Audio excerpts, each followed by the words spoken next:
ও যুবকেরা, বয়ান তো কম শুনলা না রে বাবা, বয়ান তো তুমিও কম জানো না। এখন বাকি শুধু আমল, গুনাহ থেকে নিজেরে বাঁচাও। একটা বয়ান তাকওয়ার বয়ান বাড়ি নিয়ে যাও, শেষ বয়ান। আজকের ফাইনাল পয়েন্ট হলো, ফিনিশিং বয়ান হলো, ও বান্দা, কারো উপকার পারলে করো, না পারলে চুপ থাকো, কারো ক্ষতি করবা না। কারো প্রশংসা করো, না পারলে চুপ থাকিও, কারো বদনাম বলবা না। পারলে নেক আমল করো, না পারলে চুপ করে বসে থাকো, গুনাহ করবা না। শেষ হস। এই তিনটা কথা মানো। পারলে কারো উপকার করো, না পারলে চুপ থাকো, ক্ষতি পারলে কারো প্রশংসা করো, না পারলে চুপ থাকো, বদনাম। পারলে বান্দা নেক আমল করো, না পারলে চুপ থাকো। কিন্তু কি করা যাবে না? এই তিনটা কথা যদি মেনে নাও, বিনা হিসাবে জান্নাতি। নেক আমল করতে পারা না পারা নয় তো সফলতা, গুনাহ থেকে বেঁচে থাকাই হলো তাকওয়ার পূর্ণতা। বেশি বেশি জিকির করা তাকওয়া না, বেশি বেশি ইবাদত করার নাম তাকওয়া না, বেশি বেশি নামাজ পড়ার নাম তাকওয়া না, বেশি বেশি বান্দা তাসবিহ পড়ার নাম তাকওয়া না, কোরআন পড়ার নাম তাকওয়া না, বেশি বেশি নামাজ পড়ার নাম তাকওয়া না। তাকওয়া কি? আল ইহতিরাজ আনিল মাসিয়া, গুনাহ থেকে বেঁচে থাকাই হলো তাকওয়া। এটাই বললাম, নেক আমল করা বা না করা নয় তো সফলতা, গুনাহ থেকে বেঁচে থাকাই হলো তাকওয়ার পূর্ণতা। নেক আমল করা এটা তাকওয়া না, গুনাহ থেকে বাঁচা এর নাম তাকওয়া। ওয়া আম্মা মান খাফা মাকাম রাব্বিহি ওয়া নাহান নাফসা আনিল হাওয়া ফাইন্নাল জান্নাতা হিয়াল মাওয়া। ও বান্দা, গুনাহ থেকে বাঁচো। এই যুবকেরা, পাও ধরলে বাঁচবি? বল, নিচে নেমে পাও ধরবো। সবাই তো পাও ধরতে রাজি। জাহান্নামে যাইও না রে বাবা, দুনিয়ার গরম সইতে পারো না, কবরের গরম কেমনে জাহান্নামের গরম সইবা রে বাবা। আজকে একটা মশার কামড় সইতে পারো না, মশারি টানায় ঘুমাও। আর গুনাহ নিয়ে যদি কবরে যাও, ওই কবরে পোকামাকড় কই পাবি মশারির যুবক। একটা বেতের বাড়ি সইতে পারো না রে বাবা, ওই কবরে গুনাহ নিয়ে গেলে দুই পার্শ্বের মাটির চাপ কেমনে সহ্য করবি রে যুবক। স্কুলে পড়তে বাধা নাই, কলেজে পড়ো বাধা নাই রে বাবা। ডাক্তার হও, ইঞ্জিনিয়ার হও, প্রফেসর হও, বাধা নাই। তবে বেয়াদব হইও না, মা বাবার সাথে খারাপ ব্যবহার করিও না, ওলামায়ে কেরামের সাথে খারাপ আচরণ করিও না, মুরব্বীদের সাথে খারাপ আচরণ করিও না। নেক আমল করো বা না করো, গুনাহ থেকে নিজেরে বাঁচাও। পিছনের গুনাহ থেকে বাঁচতে হলে লাগবে তওবা, সামনের গুনাহ থেকে বাঁচার জন্য লাগবে তাকওয়া। এজন্য উলামায়ে কেরামের পরামর্শ নিয়া নবীর তরিকার উপরে মজবুত হও। পেছনের গুনাহ তো করিয়েই ফেলছো, একটু চোখ দুইটা বন্ধ করে দেখো। তোমার আমার গুনার কারণে আজকে আমার হাত নাপাক, চোখ নাপাক, জিহ্বা নাপাক, অন্তর নাপাক। ও আল্লাহর বান্দারা, এই অপরাধের খবর তোমার মা বাবায় যদি জানতো, কেউ তোমারে মন দিয়া ভালোবাসতো না, তোমাকে কেউ খুশি মনে কাছে ডাকতো না। আমার মাওলা সব জানার পর একবারও রাগ করিয়া বলে নাই, পানি বন্ধ করে দিলাম। কত যুবকেরা ঘুমের ঘরে মরিয়া যায়, গাড়ির নিচে মরিয়া যুবকের মরণ, পানির নিচে মরিয়া মরিয়া যায়। ও যুবক, কয়দিন আর বাঁচবি জানা নাই, কোন দিন যেন আজরাইল ধাক্কাটা দিয়া বসে রে বাবা। এখন থেকেও তওবা করিয়া নাও। তোমার মতো কত যুবক স্কুল কলেজে পড়িয়াও নামাজ ছাড়ে না। আজকে তোমার মতো কত যুবক রাস্তায় গাড়ি চালায়, নামাজ ছাড়ে না। বলো বাবা, তুমি কেন পারবা না? তোমার মতো কত যুবক র‍্যাব, আর্মি, পুলিশ, বিডিআরের চাকরি করে, নামাজ ছাড়ে না। তুমি কেন পারবা না? ও বুড়া বাবাজিরা, আপনাদের মতো কত বৃদ্ধ মানুষ লাঠি হাতে নিয়ে মসজিদে গিয়ে নামাজ পড়ে, ছাড়ে না। আপনারা কেন পারবেন না? ও পর্দার আড়ালের আম্মা জান, আপনার মতো কত মা, আপনারা তো দাবি ধন্য মা, আপনারা নবীদের মা, সাহাবায়ে কেরামদের মায়ের মতো মা। আপনারা আলেমদের মা, আপনারা আম্মা জান আয়েশা রাদিয়াল্লাহু আনহার মতো নারী, ফাতেমা রাদিয়াল্লাহু আনহার মতো নারী, খাদিজা রাদিয়াল্লাহু আনহার মতো নারী, ইসমাঈল নবীর মা হাজরা আলাইহিস সালামের মতো দামি নারী, ঈসা নবীর মা মারিয়াম আলাইহিস সালামের মতো দামি নারী। এরে আম্মা জানেরা, ওই ফেরাউন কত বড় বেঈমান, নিজেরে খোদা বলে দাবি করলো, তারপর আল্লাহকে মানে নাই।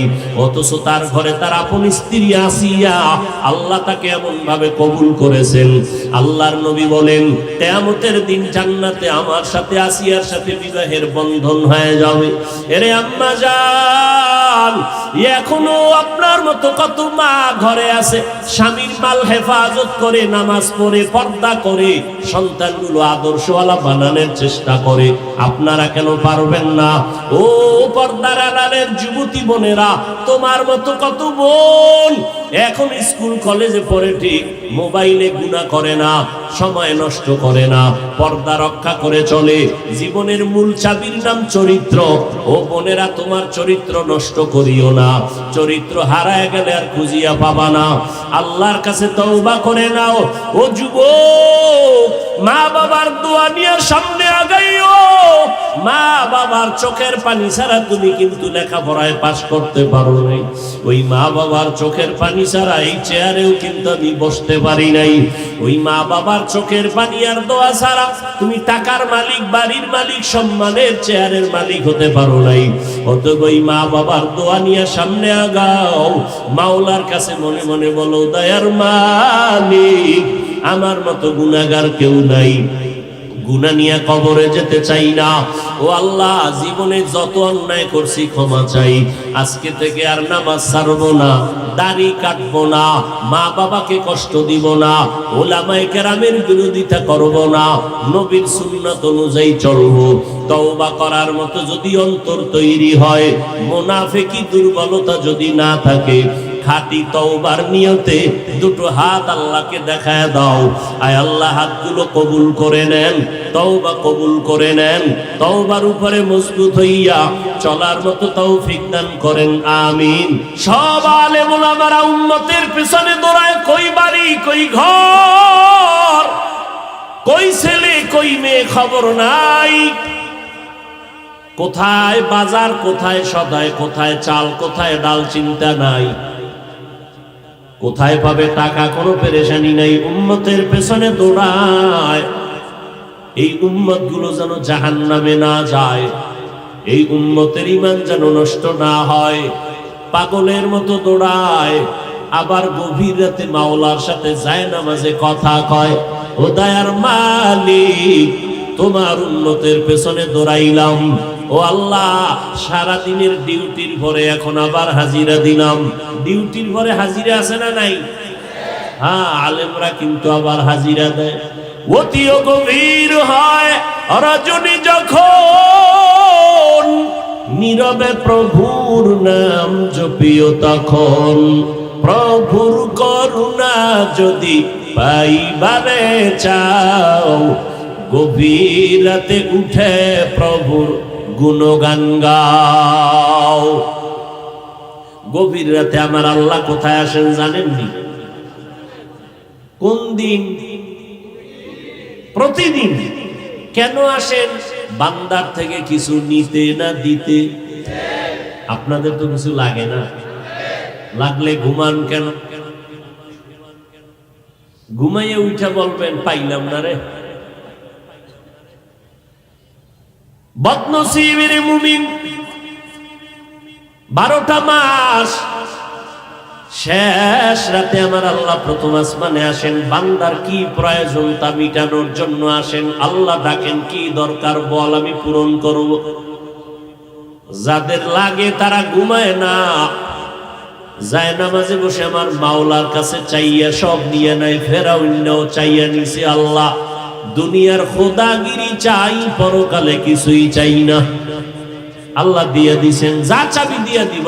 এই বেটা, টাকা লাগবে, চাবি দিয়ে দিব। আল্লাহ তাআলা বলেন, মান কানা ইউরিদুল আজিলা, যারা দুনিয়া আমার কাছে চায় আমি অতি দ্রুত তাদেরকে দুনিয়াটা দিয়ে দেই। যারা টাকা চাবি দিয়ে দিব, বাড়ি লাগবে দিব, ফেরাউনের যদি দিতে পারি মুহাম্মদের উম্মতের কেন দিতে পারবো না? আতিনা ফি দারে দুনিয়া না হাসান, আতিনা ফি দারে উকবানা হাসান, ইয়া গিয়াসাল মুস্তাগীসিন ইহদিনা লফতিখারা বিল উলুমে ওয়াল গিনা, হর গরিদে নেকো তু তৈয়ার হে, जो न मांगे उससे तू बेजार है। উলামায়ে কেরাম উম্মতের পিছনে দৌড়ায়, এত দৌড়ায় কেন? আপনারা আলেমদের খানা দেন, বেতন দেন, তাই তো, হ্যাঁ? বেতন টেতন দেন না, বরং একজন আলেম যখন মসজিদে নামাজ পড়ায়, 1 মাস নামাজ পড়ায়, বেতন 10,000, 6 মাস বাকি। কোটিপতি একজন সভাপতির চেয়ার ভাইয়া মসজিদের ইমামের বেতন বাবদ দেয় মাসে 100 টাকা। এরপরে ভাগ হয়, কেউ 50, কেউ 10, কেউ 5। এর মধ্যে ইমাম যদি এক ওয়াক্ত নামাজে নাই থাকে, 5 টাকাওয়ালা জিজ্ঞাসা করে, ইমাম গেছিলেন কই? এরকম বেয়াদব আছে না নাই?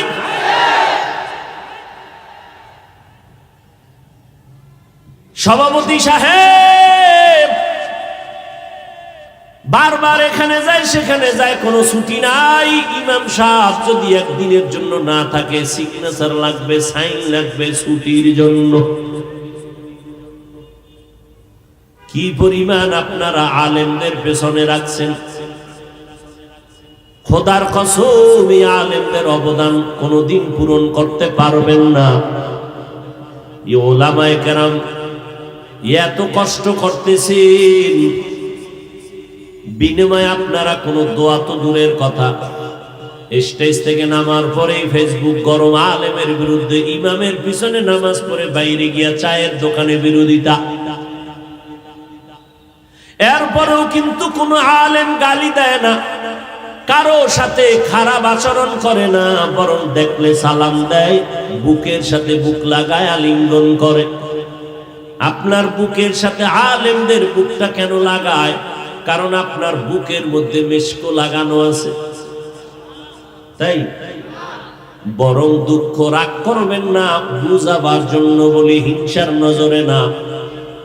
ওই আলেমরা আপনার কাছে দাঁড়াইলে কেমন যেন মনে হয় নামাজ যাবে যাবে ভাব, কারণ আপনি বিড়ি পান করেন, নেশা পান করেন, সেই দুর্গন্ধ।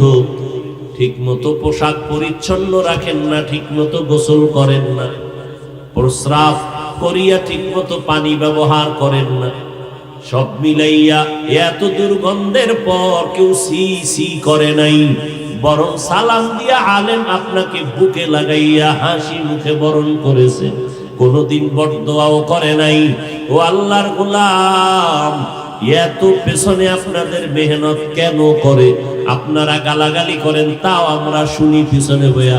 টুপি নিয়ে কত বাজে কথা বলেন, বয়ান নিয়ে কত বাজে কথা বলেন, সুযোগ পেলেই তাবলীগের বিরুদ্ধে কথা বলেন, সুযোগ পেলেই চরমনায়ের বিরুদ্ধে কথা বলেন, সুযোগটা পাইলেই দেওবন্দি কওমির বিরুদ্ধে কথা বলেন।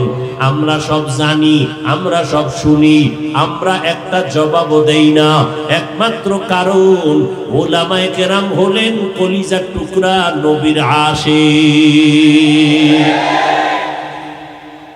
মায়ার নবী আমার জীবন বিলাইয়া দিয়েছেন উম্মতের জন্য।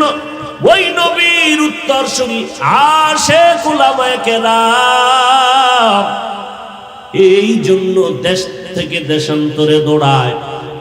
অথচ আমি মাঝে মাঝে বলি, এই নারায়ণগঞ্জের ঈদগার মানুষ আজকে সবাই আপনারা মুসলমান। আমি যে আল্লাহ মানি, আপনারাও সে আল্লাহ মানেন। আমি যে নবীর উম্মত, আপনারাও তো সেই নবীর উম্মত। তাহলে ফলাফল কি? আমার আল্লাহ আপনাদের আল্লাহ দুইজন না একজন? আপনার নবী আমার নবী না দুই? আপনার আমার কোরআন এক, আপনার আমার হাদিস এক। আপনার হাদিস আমার হাদিস আলাদা, আপনার কোরআন আমার কোরআন আলাদা, আপনার ধর্ম আমার ধর্ম আলাদা, আপনার কালেমা আমার কালেমা আলাদা, আপনার কাবা আমার কাবা আলাদা। না, আপনাদের আল্লাহ আমার আল্লাহ এক, আপনাদের আমাদের নবী এক, কোরআন এক, কাবা এক, ধর্ম এক, কালেমা এক। দুনিয়াতে আসছি সিস্টেমও ছিল এক। নাকি আপনারা লঙ্গি পরে আসছেন? আসার বেলায় সিস্টেম এক, যেদিন আবার বিদায় হব কাফন হবে সবার বেলায় তিনটা, নাকি কম বেশি? এমপি সাহেব মারা গেলে তার সম্মানে কাফন একটা বেশি হবে, রিক্সা ড্রাইভার মারা গেলে তার কাফন গরিব হওয়ার কারণে একটা কম হবে, কালার হবে আলাদা। ধনী লোকের কাফনের কালার হবে একরকম, গরিবের কাফনের কালার হবে ভিন্ন রকম। কে ধনী কে গরিব, কে আলেম কে মূর্খ, কে ডাক্তার কে রোগী, কে ইমাম কে মুক্তাদি, কে বক্তা কে শ্রোতা, কে পীর কে মুরিদ, ভেদাভেদ নাই। সবার বেলায় তিন কাফন, কালার হবে সাদা। কাফনে পেঁচাইয়া ঢুকাইলে আর পরিচয় থাকবে না কে ধনী কে গরিব। কবরের সাইজও হবে এক, কবরের ভিতরে প্রশ্ন হবে তিনটা, তাও এক।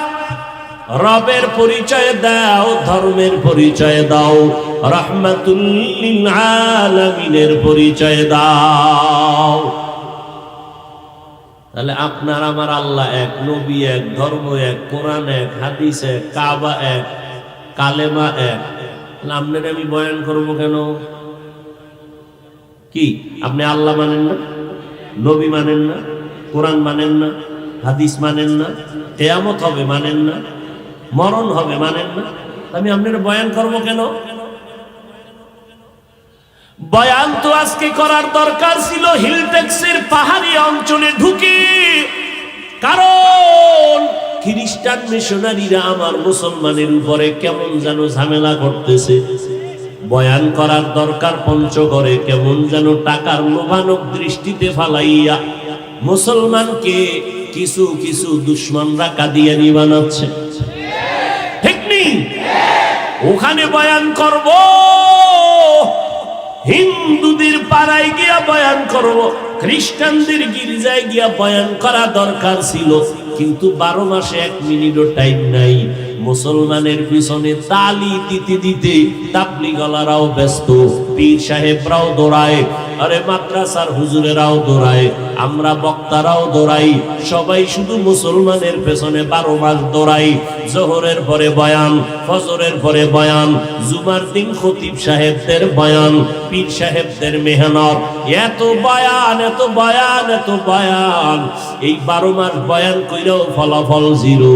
বয়ানের আগেও কিছু মুসলমান বিড়ি টানে, মোনাজাতের পরেও আবার বিড়ি নিয়ে বাড়ি যায়। এইরকম নিমক হারাম ময়দানে আছে না নাই? এতগুলো মানুষ এখানে আসছে, আজকে ফজর পড়ে নাই, জোহর পড়ে নাই, আসর পড়ে নাই, মাগরিব পড়ে নাই, এশাও। এরপরও কত কত বড় গাদ্দার, আমগো দিল পরিষ্কার আছে না নাই? আল্লাহ হেদায়েত দান করুন।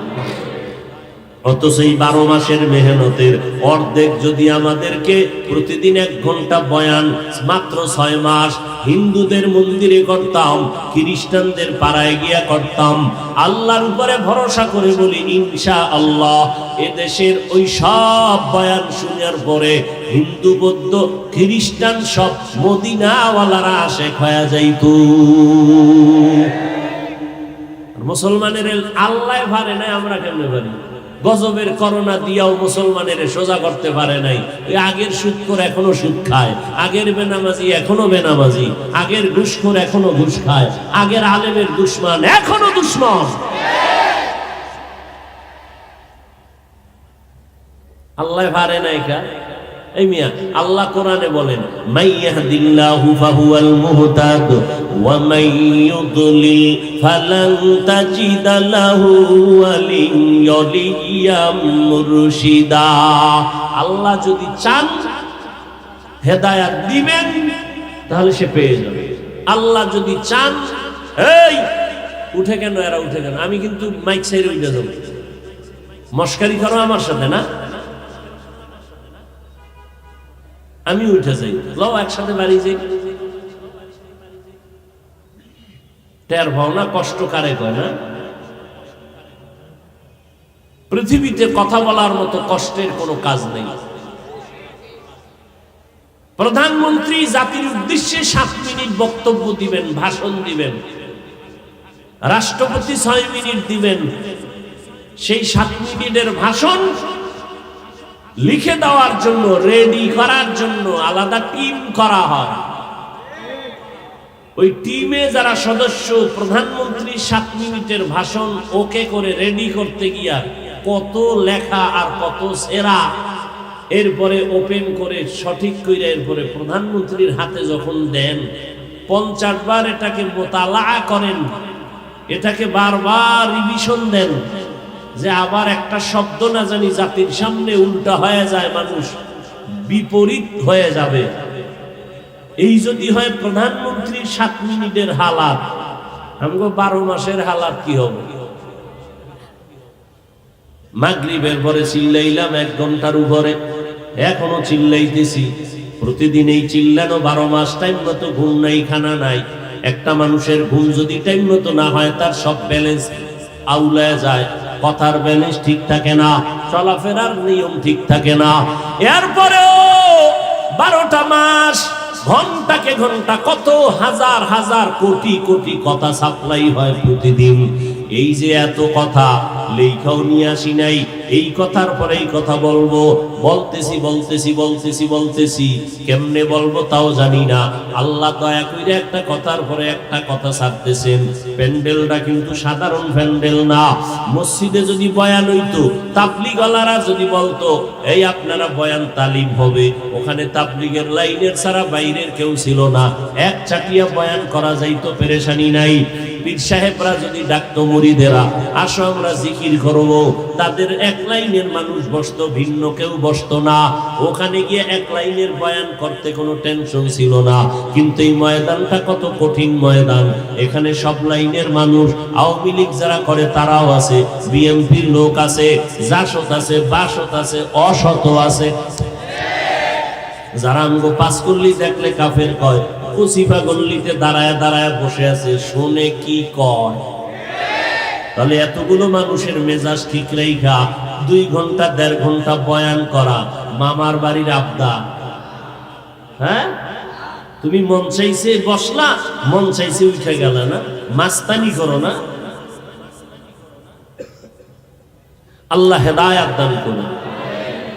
ভাইরা আমার, এই যে এত কথা বলতেছি, এটা কি মনে করেন আমার মাওলার দয়া ছাড়া সম্ভব?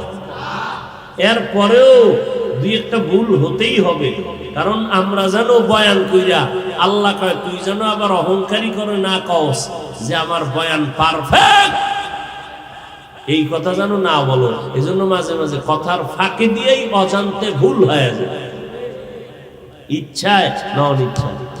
আর সেই ভুলকে ধরে যারা আলেমদের নিয়ে প্রপাগান্ডা ছড়ায়, এদের মতো ডাকাত, এদের মতো জালেম, এদের মতো বেয়াদব দুনিয়ায় আর কেউ হতে পারে না।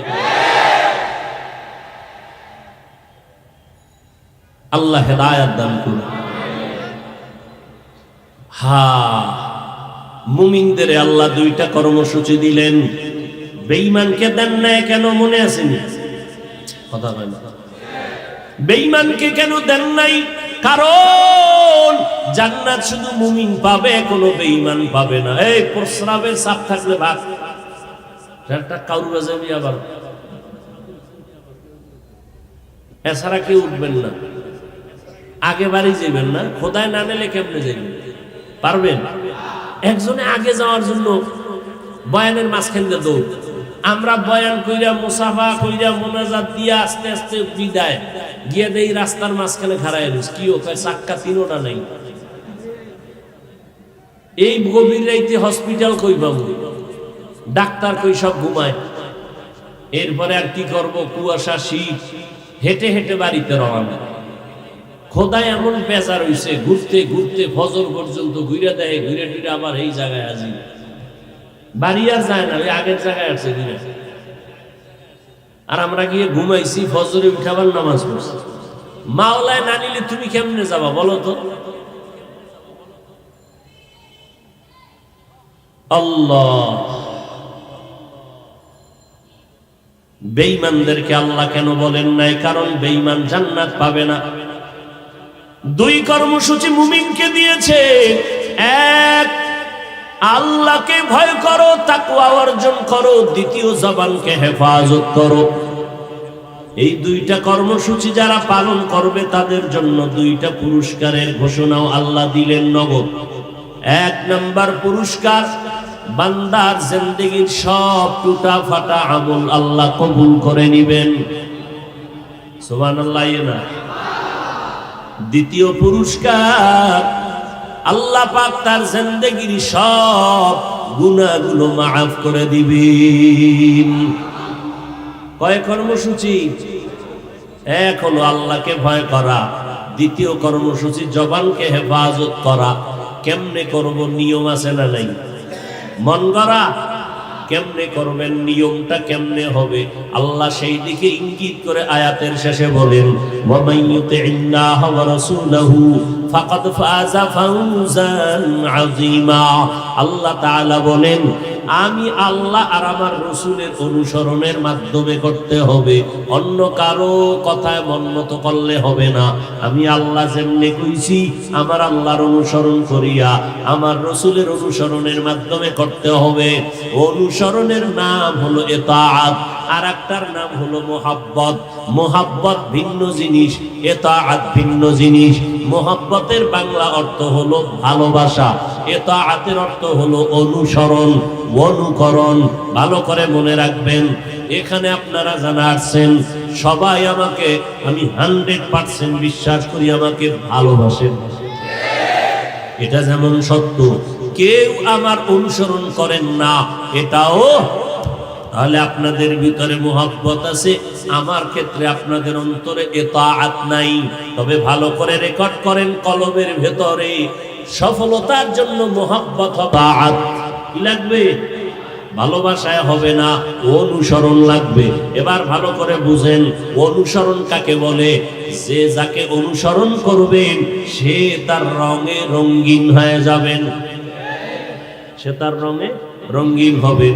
এখানে যদি কেউ আমার অনুসরণ করে, তার টুপিটা আমার টুপির মতো হবে, তার পোশাকটা আমার পোশাকের মতো হবে, তার রুমালটা আমার রুমালের মতো হবে, তার ডিজাইনটা আমার ডিজাইনে হবে। এক কথায়, যে আমার অনুসরণ করবে তার রংটা আমার রঙের মতো হয়ে যাবে। যেই বান্দা বান্দি মদিনাওয়ালার অনুসরণ করবে, আল্লাহর অনুসরণ করবে, ওই বান্দা আল্লাহর রঙে রঙিন হয়ে যাবে। যে মদিনার অনুসরণ করবে সে মদিনার রঙে রঙিন হয়ে যাবে। ভালো করে মনে রাখবেন, একটার নাম মুহাব্বত আর একটার নাম ইতাআত। মুহাব্বত মানে ভালোবাসা, ইতাআত মানে অনুসরণ। সফলতার জন্য কোনটা লাগবে? মুহাব্বত না ইতাআত? ইতাআত লাগবে। যদি এখানে যারা আছেন নবীরে মুহাব্বত করেন না? করেন, কিন্তু ইতাআত না থাকলে সফলতা আসবে না, অনুসরণ না থাকলে আসবে না। যেমন আপনারা কি মুহাব্বত করেন? বর্তমান দুনিয়ার সব মদিনাওয়ালার আশিকের মুহাব্বত যদি এক পালায় দেওয়া হয়, নবীর কলিজার চাচা আবু তালিবের মুহাব্বত আর ভালোবাসার সমান হবে? কিন্তু জান্নাতি কেন? মুহাব্বত ছিল, ইতাআত ছিল না। তাহলে কি লাগবে? মুহাব্বত না ইতাআত? ইতাআত। নবীর রঙে রঙিন হতে হবে। এরে আল্লাহর বান্দা, এখানে আরো ব্যবধান শুনেন। ভালোবাসা দূরের থেকে হয়, না দেখেও গায়েবী ভাবে হয়, কিন্তু অনুসরণটা দূরের থেকে হয়, তবে না দেখে হবে না, দেখতে হবে। আপনি আমার রঙে রঙিন হবেন, আমার মতো টুপি পরবেন, দেখতে হবে না কেমন টুপি? মোহাব্বতের জন্য দেখতে হয় না, অনুসরণের জন্য দেখতে হবে। আল্লাহ তাআলা বলেন আমার অনুসরণ করো, দ্বিতীয় কথা আমার মুহাম্মদ রাসূলের অনুসরণ করো। এই বিরক্ত বোধ করলে আমি মোনাজাত দিয়ে দেব, কোনো কষ্ট দিতে আমি চাই না, কারণ আপনাদের তুলনায় আমার রেস্টে থাকা বেশি জরুরি, কথা ঠিক না? অতএব আপনাদের যদি ধৈর্য হারায় যায়, একটু উঠা বসা করবেন, আমি বুঝতে পারবো, আস্তে মোনাজাত দেব, ইশারা দেওয়া লাগবে না, বুঝেন নাই? একটু উঠা বসা করবেন, তাই আমি মোনাজাত দিয়ে দেবো যে না আপনাদের ধৈর্য এখন কমে গেছে। কারণ এটা মাওলার দয়া ছাড়া সম্ভব না, বুঝেন না? এতগুলো মানুষ এখানে জমা করা এটা চাকরিখানি কথা। যদি এমপি সাহেব জমা করতে চাইতেন, ধনী কোটিপতি কোনো গার্মেন্টসের মালিক যদি চাইতেন রাত 12টা পর্যন্ত এই মানুষগুলো ঠান্ডার মধ্যে বসায় রাখবো, তাহলে তার কত পদক্ষেপ নিতে হতো, কত পেরেশানি পোহাইতে হতো। আসা যাওয়ার গাড়ি দেওয়া লাগতো ফ্রি, বসার জন্য বিছানা দিতে হতো ভিআইপি, এরপরে ফাঁকে ফাঁকে নাস্তা, নিয়ন্ত্রণের জন্য কত পুলিশ লাগতো, কত র্যাব লাগতো, কথা ঠিক না? কিন্তু এই মানুষগুলো ঠান্ডার মধ্যে এখানে বসে আছে, কাউকে জোর করে আনা হয় নাই, টাকা খরচ করে এখানে হাজির হয়েছে। বসার বিছনাটা পৃথিবীতে এর থেকে নিম্ন বিছানা আর নাই। এরপরে নাস্তা টাস্তা আছে কোনো কিচ্ছু নাই, নিয়ন্ত্রণের জন্য কোনো পুলিশ কিচ্ছু নাই। বুঝেন বরকতের মজলিসটা কত দামি এখন? এতগুলো মানুষকে পুলিশ নিয়ন্ত্রণ করতে হিমশিম খেয়ে যায়, অথচ নারায়ণগঞ্জের ঈদগাহ মাঠে হাজারো হাজারো মানুষগুলো আছে, একটা আওয়াজ নাই, একজন পুলিশও নাই। কেমনে নিয়ন্ত্রণ হয়? আমার মাওলার কুদরতে এটা সম্ভব।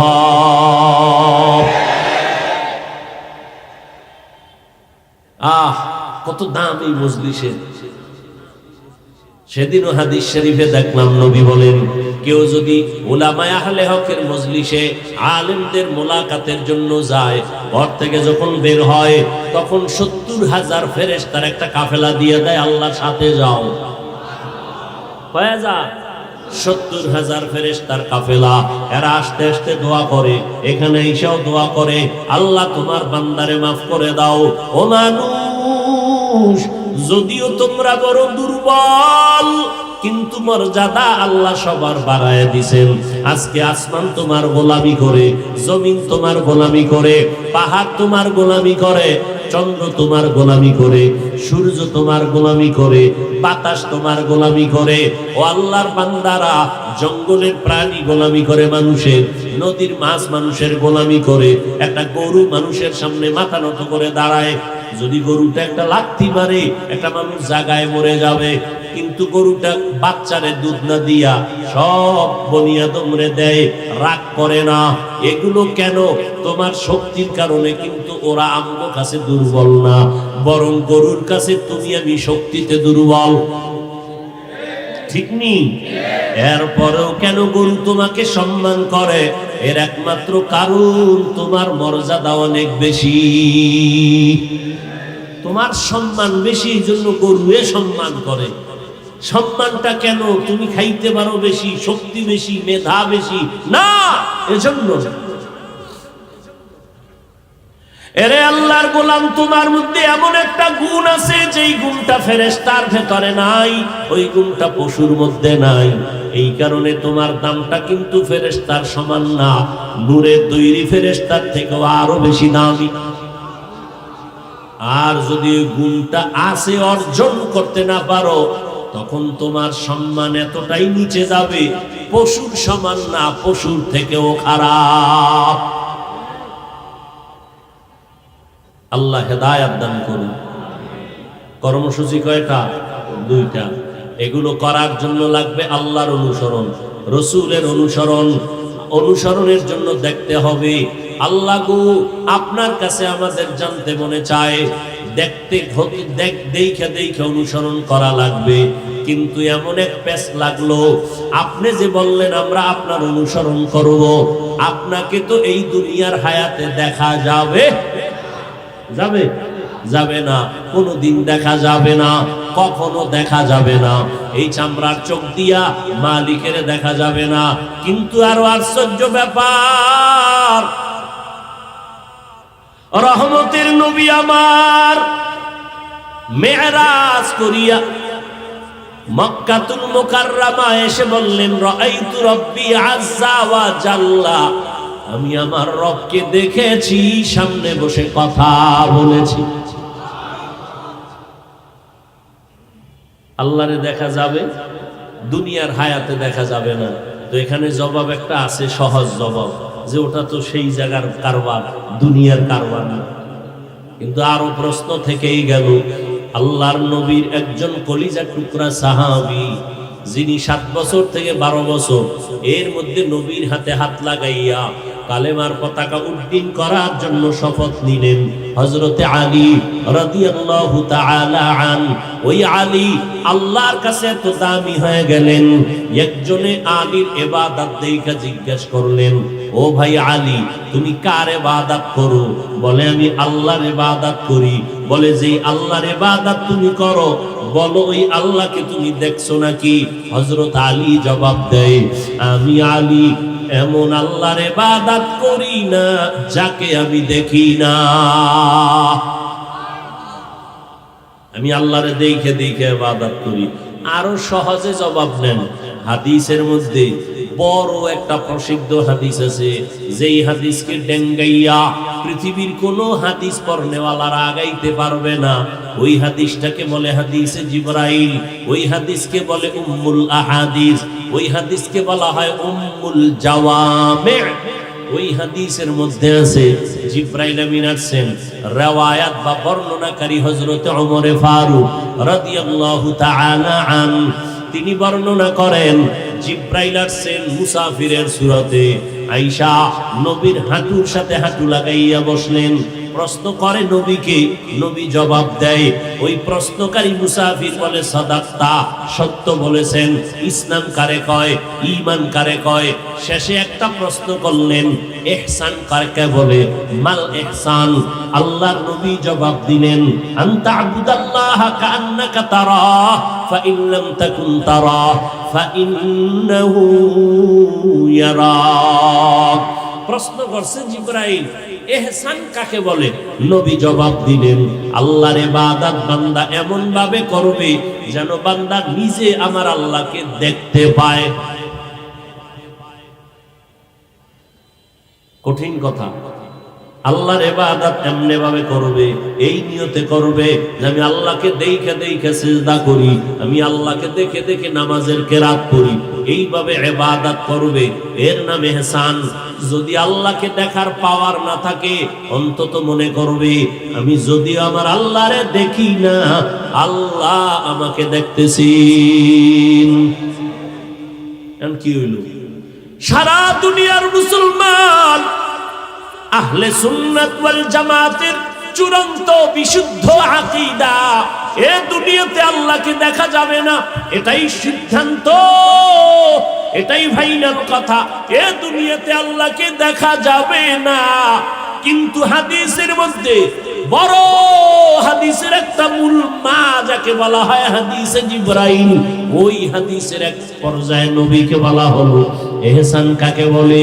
নবী জবাব দেয়, বান্দা আল্লাহর ইবাদত করবে এমন নিয়তে, এমন ধারণায়, এমন ধ্যান ও খেয়ালে যে আল্লাহকে সে দেখে দেখে নামাজ পড়তেছে, আল্লাহকে দেখে দেখে আল্লাহকে ডাকতেছে, জিকির করতেছে।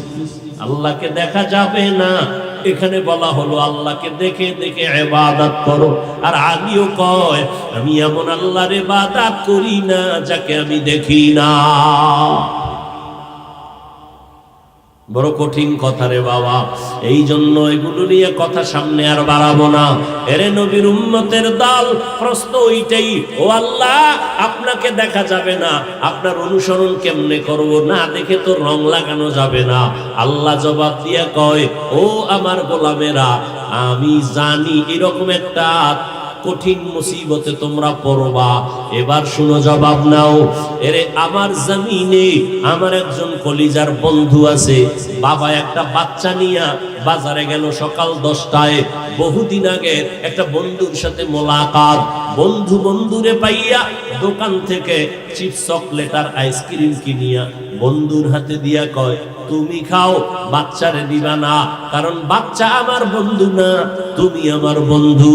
দেওয়ার পরে সন্তানের বাবা খুশি হবে, বলে তোর মতো বন্ধু আমার লাগবে না।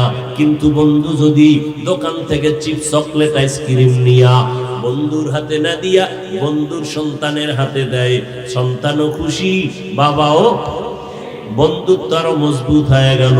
আল্লাহ কয়, এই দুনিয়ার মানুষ, জমিনের মধ্যে আমার একজন বন্ধু আছে। কষ্ট হইতেছে? আমার একজন বন্ধু আছে। মুসা নবী আমার বন্ধু, ইব্রাহিম নবী আমার বন্ধু, ঈসা নবী আমার বন্ধু, ইসমাইল নবী আমার বন্ধু, ইউসুফ নবী আমার বন্ধু। ও আল্লাহর বান্দারা, সমস্ত নবী আমার বন্ধু, মুহাম্মদও আমার বন্ধু। তবে ব্যবধানটা কি জানো? সব নবীরা আমি আল্লাহ পাকের আশিক, আর আমি আল্লাহ নিজে হলাম মুহাম্মদের আশিক। ইমামুল আউয়ালিন আল আখিরিন, বহরে সাদকা রাহমাতাল লিল আলামিন, সাইয়্যিদুল কাউনাইন খাতমুল মুরসালিন, আখিরামত বুদে ফখরুল আউয়ালিন। কে জানি একটা প্যাচ লাগাইয়াই দেয়, আর আমার মেজাজটা একটু যদি ধাক্কা লাগে, না জানি মোনাজাতটা দিয়েই ভালোই। নিজের কপালটাও ঘুরলো, আরো হাজারো মানুষের কপালে আগুন লাগায় নিজে চলে গেল। বয়ান কিমিয়া মুখস্থ করে করা যায়?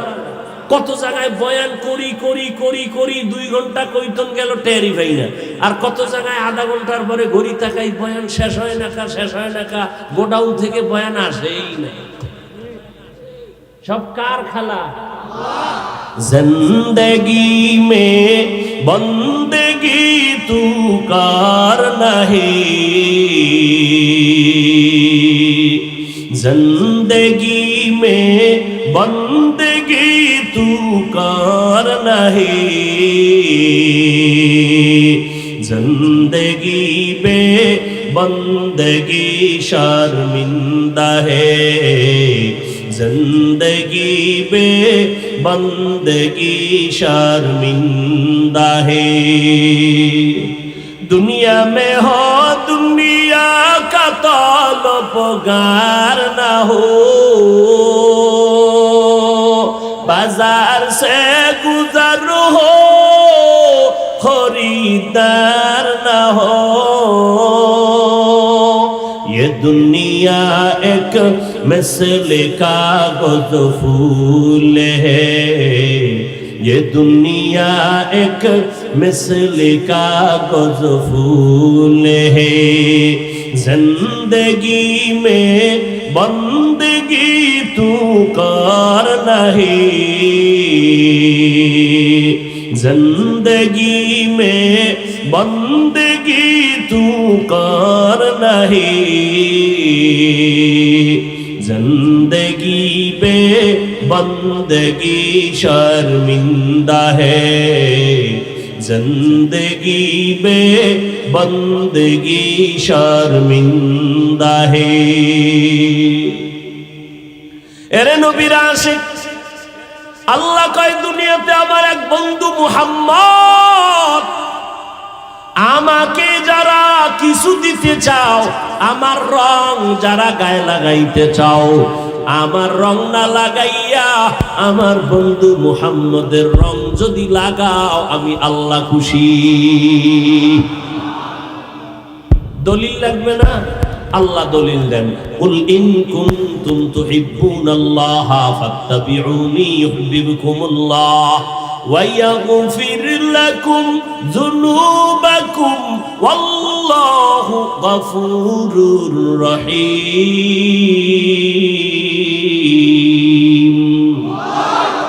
खुदा की हुब्ब से हुब्बे नबी है, खुदा की हुब्ब से हुब्बे नबी है कुल इन कुंतुम तुहिब्बूना गवाहे तेरा ऐना आनो में रंग बूहे तेरा ऐना आलो में रंग बूहे जिधर दिखता हो उधर तू ही तू है। ও বান্দা আল্লাহর দেখবা কি? আল্লাহর তো কোনো আকার নাই, আল্লাহর কোনো আকৃতি নাই, আল্লাহর কোনো লাহান নাই, আল্লাহর কোনো আওয়াজ নাই।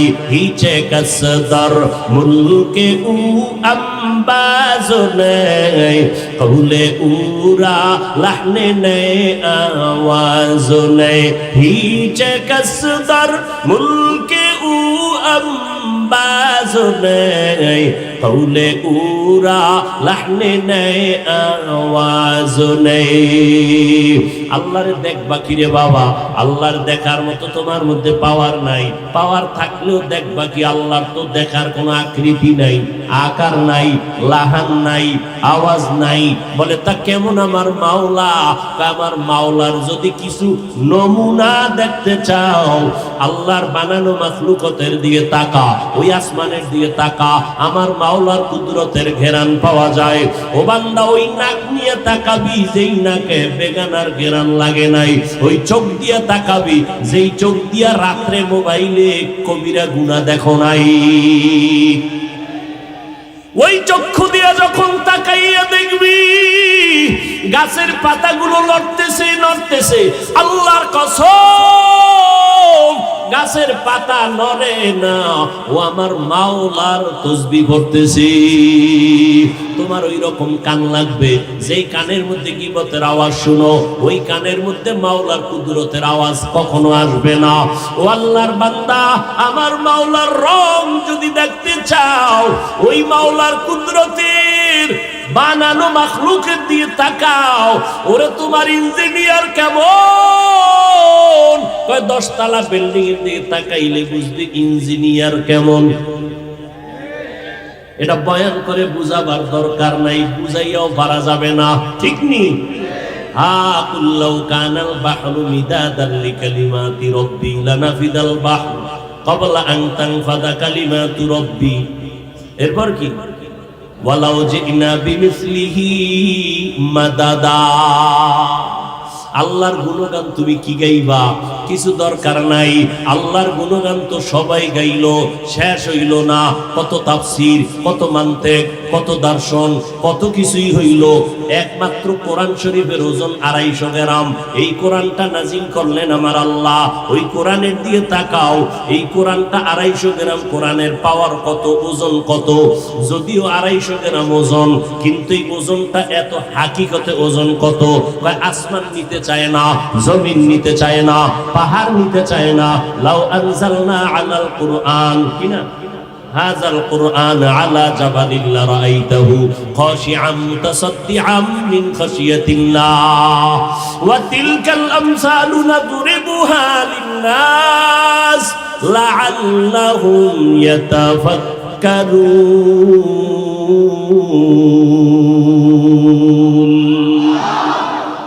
আল্লাহর কোরআনের ওজন 250 গ্রাম, কিন্তু হাকিকতে ওজন কত? 40 বছর আমার নবীর জীবন চলে গেল। 40 বছর মাত্র 5টা আয়াত নিয়ে জিবরাইল আসছেন হীরা গুহার ভিতরে। নবীর সিনার সাথে জিবরাইল সিনা লাগাইয়া হালকা চাপ দিয়া বললেন ইকরা। নবী বলেন মা আনা বিকারিন। আবার চাপ দিয়া বলেন ইকরা। নবী বলেন আমি পড়তে জানি না। এবার তৃতীয়বার একটা জোরে চাপ দিবেন। চাপের ঠেলায় নবীর জ্বর উঠে গেছে, শরীর কম্পন শুরু হয়ে গেল। এইবার বুঝো জিবরাইল এক চাপ দিয়া নবীর অসুস্থ বানায়া চলে গেল। 3 বছরে জিবরাইল আর আসে না। কোরআনের হাকিকতে ওজনটা বুঝনি। 5 আয়াত মাত্র নবীরে দিয়া 3 বছরে জিবরাইল কোরআন নিয়ে আসে না। 5 আয়াতের এতই যদি ওজন হয়, 30 পারা কোরআনের ওজন কত?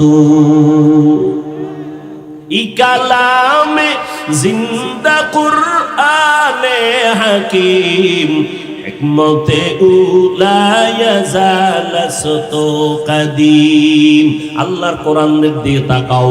আরে আহলুল্লাহ যারা, আহলুল্লাহ, আহলুল কোরআন হুম আহলুল্লাহ, আল্লাহর যারা ওই আহাল, আল্লাহর আহাল মানে আমার আহাল ছেলে, তার মানে কি আমার পরিবারের সদস্য, ঠিক না?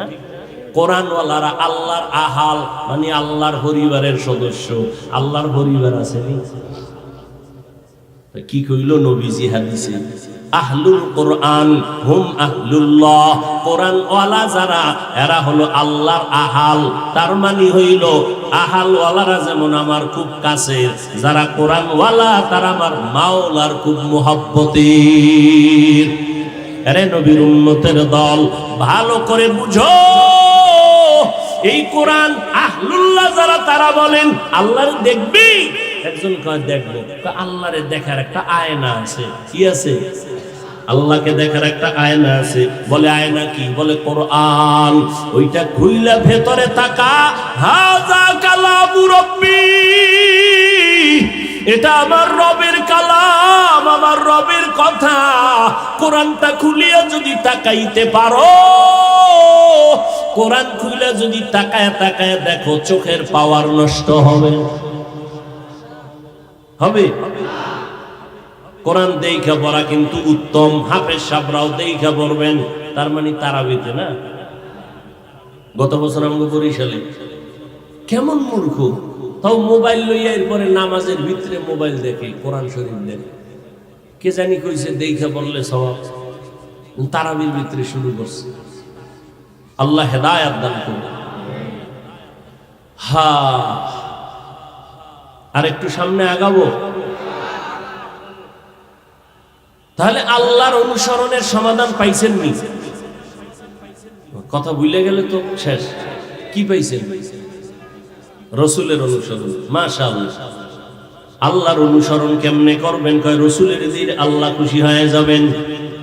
এবার সাহাবায়ে কেরাম সুযোগ পাইছে, আল্লাহর অনুসরণ কেমনে করি, একটা বিপদে আছিলাম, সমাধান হইল নবীর অনুসরণ করলেই আল্লাহ খুশি। আর আল্লাহ যদি খুশি হয় জান্নাতে ঢুকতে কোনো টিকিট লাগবে না, ঠিক না? এবার নবীর অনুসরণ শুরু হয়ে গেল। দেখতে হবে না, নবীরে দেখেন আর অনুসরণ করে। নবী কেমনে পানির গ্লাসটা ধরেন, পানি কেমনে পান করেন। এই নারায়ণগঞ্জের শিক্ষিত মুসলমানেরা, ভুল তো জীবনে কম ধরলা না, নিজের মূলটা কখনো দেখলা না রে বাবা। যদি জীবনে বেঁচে থাকতে চাও, সুস্থতার জিন্দেগি চাও, জীবনে দাঁড়াইয়া পানি পান করবা না। তবে জমজমের সে মাসআলা ভিন্ন। দাঁড়াইয়া পানি পান করলে আমগো হুজুরেরা নিষেধ করছি, গায়ে লাগে না, কানে পানি যায় না। এখন বৈজ্ঞানিকরা কয়, চিকিৎসা বিজ্ঞানীরা কয়, দাঁড়াইয়া যদি পানি পান করো কিডনির উপরে আক্রমণ হবে। এবার তোমাকে প্যান্ট শার্টটাইওয়ালা গুরুরা কইছে, এবার নামাইনা কই যাবা চান্দু?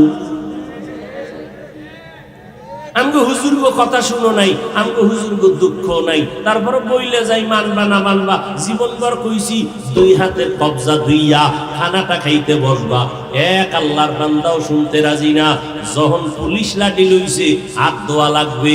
এইবার দেখছেন নি কারবার, খোদা এমন রোগ দিছে, এই রোগে এখন খালি হাত ধোয়, এখনো ধোয়। বিভিন্ন বড় বড় অফিসে গেলে হুজুর একটু ধুইবেন নি। আমি দুমু কেন? আমি তো অল টাইম ওযুর মধ্যে থাকি। 5 বেলার ওযু, 5 বেলার নামাজের ওযু তো আছে, সব সময় ওযু সহকারে থাকা। আল্লাহর কসম করে বলে গেলাম, ও নারায়ণগঞ্জের মুসলমান, একটা কবিরাজি ঔষধ দিয়ে গেলাম ময়দানে। আল্লাহ রসুলের পক্ষ থেকে সব সময় যদি ওযুর সাথে থাকতে পারো, জমিনের কোন বেঈমান, কোন জিন, কোন ভূত, কোন আসর, কোন তাবিজ, কোন কুফুরি তোমার ক্ষতি করতে পারবে না। সব সময় কিসের থাকা? ওযু সহকারে থাকা। আল্লাহ তৌফিক দান করেন। আরো আস্তে করে বলেন, এরে নারায়ণগঞ্জের মানুষ, জীবনে পানি দাঁড়াইয়া পান করবা না। ওরে আল্লাহর গোলাম, সাহাবায়ে কেরাম নবীরে দেখেন আর আমল করেন। সমস্ত চিকিৎসা বিজ্ঞানীরা একমত, দাঁড়াইয়া প্রস্রাব করলে, এখন তো হাইওয়ে রোডে চলবো, বিদেশ যাব, এমন কি যে কোনো বাসায় যাব, একটু ওযু ইস্তেনজা করব, হাই কমোড ছাড়া কোনো লো কমোড নাই। প্রস্রাব কেমনে করবো? হেনে কোন কায়দা আছে। আর জীবন মরে গেল তো আমি ওখানে বসবো না, বসিও নাই, মৃত্যুর আগে বসবো। আমার বাসার নাই আমি বই না। আর মানুষে এখানে কতবার এখানে কত বরকত দিয়ে গেছে, ওখানে তো আমার বসার প্রশ্নই উঠে না। হাইওয়ে হোটেলে গেলে উপায় নাই দাঁড়ায় প্রস্রাব করা ছাড়া। এবার বিজ্ঞানীরা কি কয়, দাঁড়াইয়া প্রস্রাব করলে অকাল মরণ হবে, কিডনি ড্যামেজ হয়ে যাবে। এবার যাবা কই চান্দু? ওই শুরুতে একটা কথা বলছিলাম কিনা মনে নাই, একটু বইলে নেই, বলছিলাম আবার বলি। আল্লাহ যদি কপাল ভালো না রাখেন তো মোহাম্মদ সৃষ্টির শ্রেষ্ঠ নবী বয়ান করলেও কপালে কালেমা আসে না। কে কে? আর মাওলায় যদি কবুল করিয়াই ফেলেন তাহলে রসুলকে জবাই করতে আসিয়াও কালেমা বলে। কে কে? এই কারবার এটাই, আর কোন কারবার নেই। মাওলায় কবুল করে নাই, যে কারণে বয়ান শুনতেছো নামাজের আগ্রহ বাড়ে না। আল্লাহ হেদায়েত দান করুন। এরে মুসলমান, নবীর আশিক সাহাবায়ে কেরাম নবীকে দেখেন আর অনুসরণ করে। নবী জুতা পরিয়া নামাজে দাঁড়াইছেন, সাহাবায়ে কেরাম জুতা পরে নামাজে দাঁড়াইছেন। নামাজের মাঝখানে নবী জুতা খুলে ফেলছেন, সাহাবায়ে কেরাম জুতা খুলে ফেলছেন। নামাজের সালামের পরে নবী কয়, কিও জুতা খুললেন কেন? অনুসরণ, দেখে দেখে অনুসরণ করি। তার আমি তো এমনি জুতা খুলি নাই। কয় কে খুলছেন নবী? কয় জিবরাইল আমিন। কয় আমার জুতার নিচে নাপাক, নাপাক জুতা নিয়ে নামাজ হবে না, এই জন্য জুতা খুলে ফেললাম। অত আর আমরা ভিতরের হাকিকত জানি না, অনুসরণ করছি। আপনিও খুলছেন, আমরাও খুলে ফেলাইছি। নবী কয় আমি আগে জানলে তো জুতো পরতামই না, আগে জানি না কেন? আমি আলিমুল গাইবের মালিক না। গাইবের মালিক কে? আলিমুল গাইবি ওয়াশ শাহাদাতি হুয়ার রাহমানুর রহিম।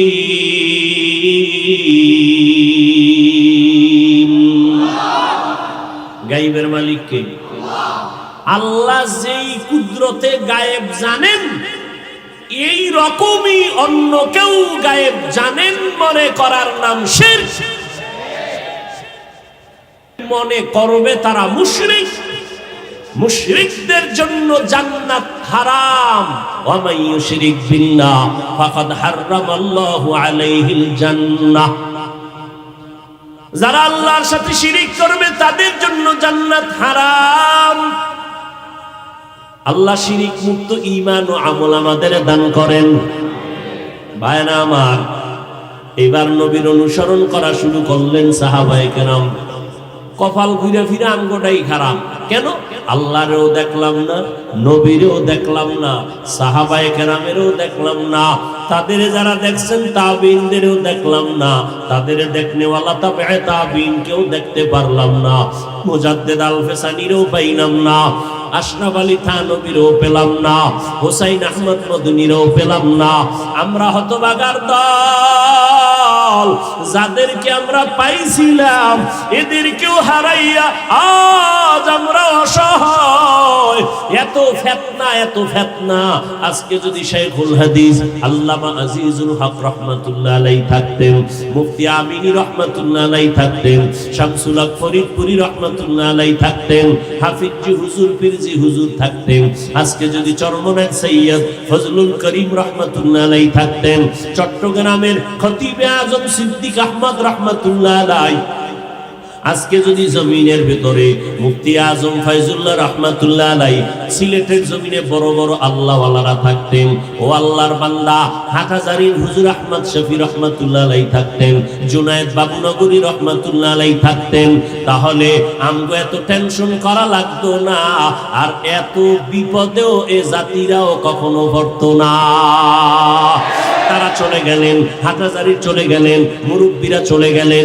এখন যারা মুরব্বীর চেয়ারে আছেন এদের অনুসরণ করবে তো দূরের কথা, বেয়াদব কিছু বের হইছে তাদের বিরোধিতা করার জন্য ফেসবুক গরম করে রাখে।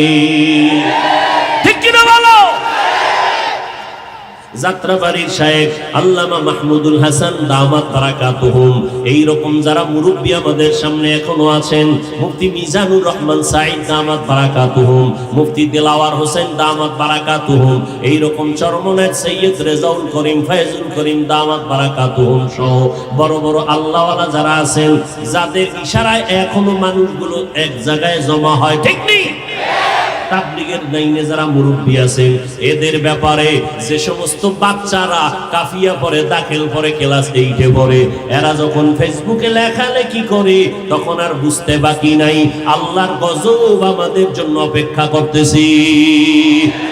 এরা যতই লেখালেখি করুক, আল্লাহর কসম এরা বেয়াদব, এরা কোনোদিন আদওয়ালা হতে পারে না। কি মনে হয় আপনাদের, এরা আদওয়ালা না বেয়াদব? আর এই বেয়াদবি কিন্তু এরা মাঠে শুরু আগে করে নাই, খোঁজ নিবেন এরা মূল বেয়াদবি শুরু করছে মা বাবার সাথে। ওখান থেকে সূচনা, শেষ হইতেছে আলেমদের উপরে। হাদিস শরীফে আছে, আল্লাহ যদি কারো ভালো চান তাকে আল্লাহ হেদায়েতের দরজা খুলেন, আর পক্ষান্তরে আল্লাহ যদি কারো অকল্যাণ চান তার প্রথম কাজ খাঁটি আল্লাহওয়ালাদের বিরোধিতা করা। মাস্তানি, বাহাদুরি, ফেসবুকে বাহাদুরি। তুমি আলেমের বিরুদ্ধে লাগো নাই, বরং তুমি মরার আগে পঙ্গু হওয়ার কাজে লেগেছো। আল্লাহ ক্ষমা করবেন না, করবেন না, করবেন না, কারণ এটা বান্দার হক। আলেমের ইজ্জত নষ্ট করেছো, আলেম ক্ষমা না দিলে আল্লাহ ক্ষমা দিবেন না। মায়ের সাথে বেয়াদবি করেছো, মা বাপ ক্ষমা না দিলে আল্লাহ দিবেন না। শিক্ষকের সাথে বেয়াদবি করেছো, শিক্ষক যদি ক্ষমা না দেয় আল্লাহ ক্ষমা করে দিবেন না, এটা বান্দার হক। আন্দোলন, শিক্ষকের বিরুদ্ধে আন্দোলন, কে শিখিয়েছে আন্দোলন? মা বাবা যদি ভুল করেও ফেলেন বেয়াদবি করা যাবে। শিক্ষক যদি আল্লাহ না করুন কিছু করেও ফেলেন বেয়াদবি করা যাবে। শুনো, রাসূলের হাতে গড়া সাহাবী হযরত আলী বলেন, মান আল্লামানি হারফান ইনশাআ বাআ ওয়া ইনশাআ আতাকা। হযরত আলী বলেন, আমাকে একটা অক্ষর যিনি শিক্ষা দিলেন তিনি আমার মাথার মুকুট। চাইলে সে আমাকে গোলাম বানাইয়াও রাখতে পারেন, চাইলে আমাকে বিক্রি করে দিতে পারেন। স্কুলে পড়ো, কলেজে পড়ো, শিক্ষকের সাথে যদি বেয়াদবি করো আল্লাহ ক্ষমা দিবেন না শিক্ষক ক্ষমা না দেওয়া পর্যন্ত। যদি ক্ষমা না চাও অপেক্ষায় থাকো, উস্তাদের সাথে বেয়াদবির পরিণাম ফল বিছানায় পঙ্গু হয়ে মরবি। এইবার এটা নিয়ে আবার কোন চালাক যদি অতি চালাকি করে, এজন্য দলিলটা গতকাল দিয়েছি মুফতি মিজানুর রহমান সাঈদ সাহেবের ওখানে, আজকেও দিলাম। قال النبي صلى الله عليه وآله وسلم اثنان يعجلهما الله في الدنيا البغي وعقوق الوالدين। পয়গম্বর বলেন, দুইটা অপরাধ এমন আছে দুনিয়াতে করলে শাস্তি হবে মরার আগে। কয়টা অপরাধ? এক নম্বর অপরাধের নাম জুলুম, দুই নম্বর অপরাধের নাম মা বাবার সাথে বেয়াদবি। জুলুম আবার তিন প্রকার, বলেন কয় প্রকার? আল্লাহর সাথে জুলুম করা, নিজের সাথে জুলুম করা, অন্যান্য মাখলুকাতের সাথে জুলুম করা, কারো ইজ্জত বিনা কারণে ইজ্জতের উপরে হামলা করা, এটা ন্যায় না অন্যায়? জুলুম। এই বান্দার হক নষ্ট করেছো, এই জুলুমের বিচার মরার আগে না পরে? আগেই। রাসূলের হাদিস, এরে আল্লাহর সাথে জুলুম, আল্লাহর সাথে জুলুমের অর্থ শিরিক করা। ইয়া বুনাইয়া লা তুশরিক বিল্লাহ ইন্নাশ শিরকা লাযুলমুন আযীম। লোকমানে হাকিম বলেন, ও সন্তান, আল্লাহর সাথে শিরিক করবা না, শিরিক হলো জুলমে আযীম। নিজের সাথে জুলুম করা। নিজের সাথে জুলুমের সহজ একটা ব্যাখ্যা হলো, আমি নামাজ পড়ি, আমার ছেলের নামাজের দাওয়াত দেই না, আমি ছেলের উপরে জুলুম করলাম। বুঝেননি? আর একটা কঠিন ব্যাখ্যা, আমি জুলুম করতেছি, আমার এই হাত দ্বারা অন্যায় করি, হাতের উপরে জুলুম, চোখ দিয়ে অন্যায় করি, চোখের জুলুম, কান দিয়ে অন্যায় কথাগুলো শুনতেছি, কানের উপরে জুলুম করতেছি।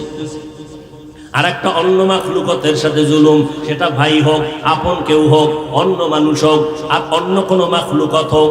নবীজি হাদিসের মধ্যে বলতেছেন, একজন আল্লাহর বান্দি, নারী না পুরুষ, এক আল্লাহর বান্দি জীবনভর নেক আমল করতে করতে করতে করতে সীমানা নাই, জীবনের শেষ বেলায় সামান্য একটা অপরাধ করেছেন। একটা বিড়াল ঘরের মধ্যে ঢুকলো, খাঁচায় ঢুকার পর আটকায় ফেললো, নিজেও খানা দিল না, বাইরে থাকতেও দিল না যে বিড়ালটা বাহিরে গিয়ে খানা খাবে, এই সুযোগটাও দেয় নাই। বিড়ালটা ওখানে থেকে ধুকে ধুকে না খেয়ে ক্ষুধার তৃষ্ণায় মারা গেল। আল্লাহর নবী বলেন, গাইবি আওয়াজ এসে গেল, এই আল্লাহর বান্দি, এই যে বিড়ালের উপরে জুলুম করছো, এই অপরাধের কারণে তোর জিন্দেগীর সব নেক আমলগুলো বরবাদ। একটা বিড়ালের সাথে জুলুম করলে যদি এই হয়, যারা মানুষ হত্যা করে আছে না না, মানুষের মারছে। এক যুবক ছেলে বাচ্চাওয়ালা মায়ের সাথে পরকিয়া করিয়া, প্রেম করিয়া, ওই মেয়েটারে নিজে নিবে, মেয়েটাও স্বামীর ওই ছেলের কাছে যাবে, যাইতে গিয়া তার আপন স্বামীর রাতের বেলা হত্যা করলো। হত্যা করার পর কি লাভ হইল রে যুবক যুবতীরা? একজনের পাইতে গিয়ে আর একজনের জবাই করছো, পরিণাম ফল কি হইছে? ছেলেটার ফাঁসির রায় হয়ে গেছে, মেয়েটার যাবজ্জীবন। 3টা বাচ্চা পেছনে পেছনে কান্দে, মা আম্মু আম্মু বলিয়া কাঁদে। ওরে পাইলি না দুনিয়ার যৌবন, পাইলি না জীবন, পাইলি না কলিজার সন্তান। বাচ্চাগুলো কাঁদতেছে, 2-3 দিন আগের খবর না, অহরহ এগুলো চলতেছে। ও যুবক, আরেকজনকে হত্যা করিয়া নিজে পার পায়া যাবা, সেই বাংলাদেশ আর নাই। এতদিন ছিল ডিজিটাল, এখন কর্মসূচি কি স্মার্ট, ওই তারফাং করার কায়দা নাই। 5 বছর আগে আকাম করছো, আকাম কইরা মার্ডার কইরা ঢুকছে, পালাইছে কোথায়? তৃতীয় লিঙ্গের কাতারে। কয়েকদিন আগে পুলিশে ধইরা, আরে ভিডা, ঠিক নেই, কই পালাবা? একটা যুবক যুবতী যদি চিন্তা করত যে আমি একজনের মাইরা বড়লোক হব, খাবো না, ওই সুযোগ নাই। জেলখানায় পস্তে পস্তে মরবা, তো লাভ হইল কি? তুমি সরকারের আপন কেউ হইলে তোমারে সরকার বাঁচাবে না। খোদায় যদি কপালে আগুন লাগায় দেয়, সরকারও বাঁচাইতে পারবে না। দেখো না, একজনে সরকারের গুণগান গাইতে গাইতে এত বেশি গাইয়া ফালাইছে, এবার সরকার খায় অরে নমিনেশনই দিব না। ঠিক নেই? কঠিন, বড় কঠিন। আল্লাহ হেদায়াত দান করুন। লা তাআতা লি মাখলুকিন ফি মাসিয়াতিল খালিক। আল্লাহকে অসন্তুষ্ট করে ভিন্ন কারো অনুসরণ করবা, এটা হারাম। আল্লাহ বুঝার তৌফিক দান করুন। 2টা অন্যায় করলে শাস্তি মরার আগে, একটা হলো জুলুম, আল্লাহর সাথে জুলুম, নিজের সাথে জুলুম, অন্যান্য মাখলুকতের সাথে জুলুম করা, বান্দার হক নষ্ট করা, এটা ন্যায় না জুলুম? জুলুম। এর মায়ের সাথে যারা বেয়াদবি করছো, মা বাবার জুলুম করছো, মা বাবার সাথে, শিক্ষকের সাথে জুলুম করেছো, ও আল্লাহর বান্দারা, আজকে আল্লাহর শুকর, ঘড়ি হাতে দেই না, ওয়াজের সময় শুধু টাইম দেখা লাগে, এই জন্য দেই। ওস্তাদের সামনে তো পরের কথা, ওস্তাদের পাইলে এখনো চেষ্টা করি জুতা সোজা করার, বেয়াদবি করব দূরের কথা। আমার কথা হলো, যদি কেউ সীমা লঙ্ঘন করিয়াও ফালায়, আমার মাওলা দেখেন না? দেখেন না? আমার মাওলা বিচার করবেন না? তা আমি বেয়াদবি করার দরকার কি? এই মিয়া, আমার নামে দেশে কম তুফান চলে? কথা বলো না কেন? বাংলাদেশের দ্বিতীয় আর কার বিরুদ্ধে এত তুফান? আমার মাইয়া পোলা ফ্যামিলি সুদ্ধা কোনটা বাদ রাখছে? এই নেফাকি অন্তরওয়ালা টুপিওয়ালারা। কম আগুন জ্বালায় নাই আমাকে নিয়ে, কম ঘোলা পানি ঘোলা করে নাই, কম করে নাই, কম করে নাই। কিন্তু আমি কোনটার এগ্রি হয়ে জবাব দিছি? আমি চিন্তা করছি যে এই অন্যায় আমার বিরুদ্ধে যে বলতেছে তারা, এই দোষটা কি আমার মধ্যে আছে কিনা। যদি দেখছি নাই, তাহলে ওদিকে আমার কান দেওয়ার টাইম নেই, হুদা সময় নষ্ট করার লাভ নাই। আর আল্লাহর হাজার শুকর, আমি ফেসবুক এ পর্যন্ত চালাই না। মৃত্যু পর্যন্ত যেন আল্লাহ এই অভিশপ্ত ঘরে আমাকে না নেয়।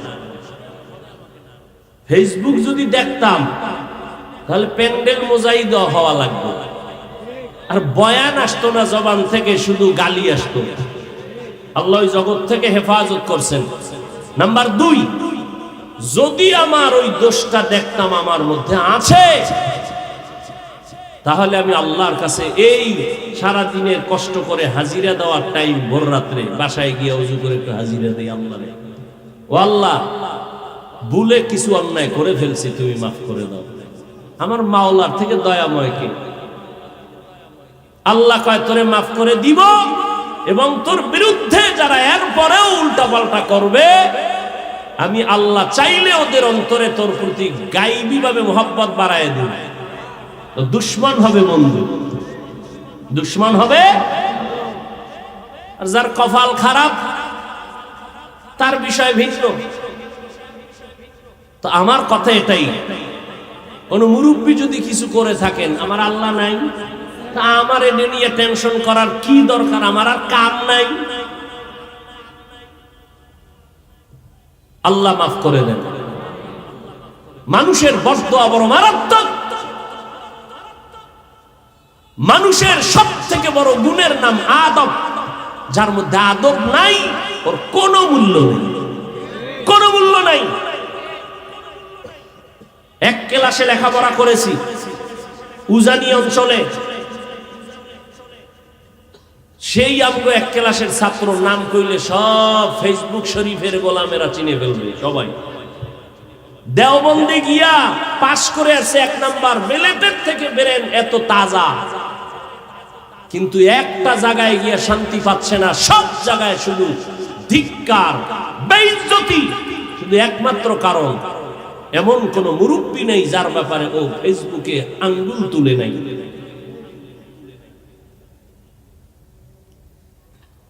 আল্লাহ তো ধরে আস্তে আস্তে, আমরা না সইতে পারি যে এক্ষুনি ধরি। ও 12টা বাজাইছে, আমি এক্ষুন 13টা বাজায় দেব। আমার মাওলা তো আস্তে আস্তে ধরেন, দেখেনি বান্দা তওবা করে ফিরে আসে। আল্লাহ মাফ করে দেন। আজকে বড় বড়দের কথায় উম্মতরা, সাধারণ মানুষ তাদের কথা শুনে ঈমান আমল ঠিক করবে, তাদের ব্যাপারে আমরা নিচে বসে বসে উল্টাপাল্টা বলতেছি। আল্লাহ বেয়াদবির থেকে আমার দেশের সমস্ত ছাত্র সমাজকে, শিক্ষকদেরকে আল্লাহ কুদরতের দ্বারা হেফাজত করেন, হেদায়েত দান করেন।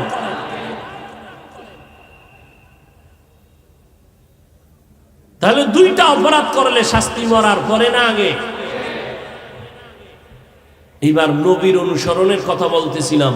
নবী তো দেখে দেখে সাহাবায়ে কেরাম অনুসরণ করছেন, নবী নাই। এখন আমগো উপায় কি? আমরা একটা বড় বিপদে আছি। আমগো উপায় কি? একদল বলে আমরা কোনো ইমাম মানি না, একদল বলে আমরা হাদিস মানি, আর কিচ্ছু মানি না। আবার নতুন করে একদল বলে আমরা হাদিসও মানি না, শুধু কোরআন মানি।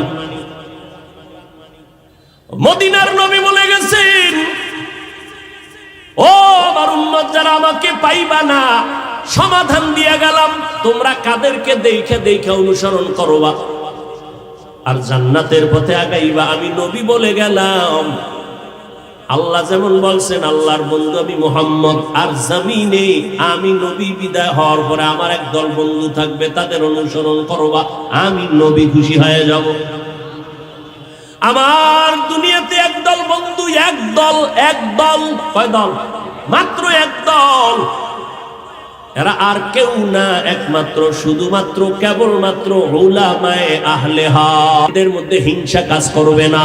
এরা সত্যটাকে সত্য বলিয়া সামনে আগাবে, হাঙ্গামার মধ্যে যাবে না, এরা উগ্রতার দিকে যাবে না।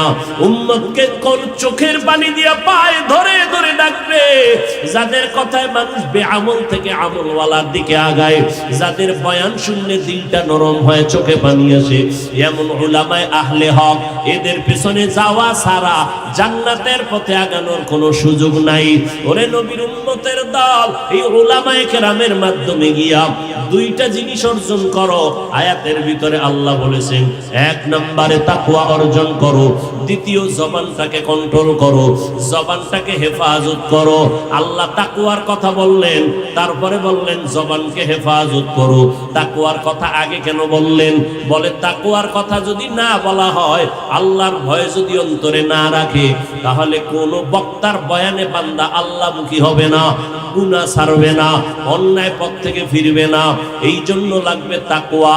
আর তাকওয়া অর্জন যদি হয়, তখন তার জবানকে কন্ট্রোল করা সম্ভব। জবানটাকে হেফাজতের কথা আল্লাহ কেন বললেন?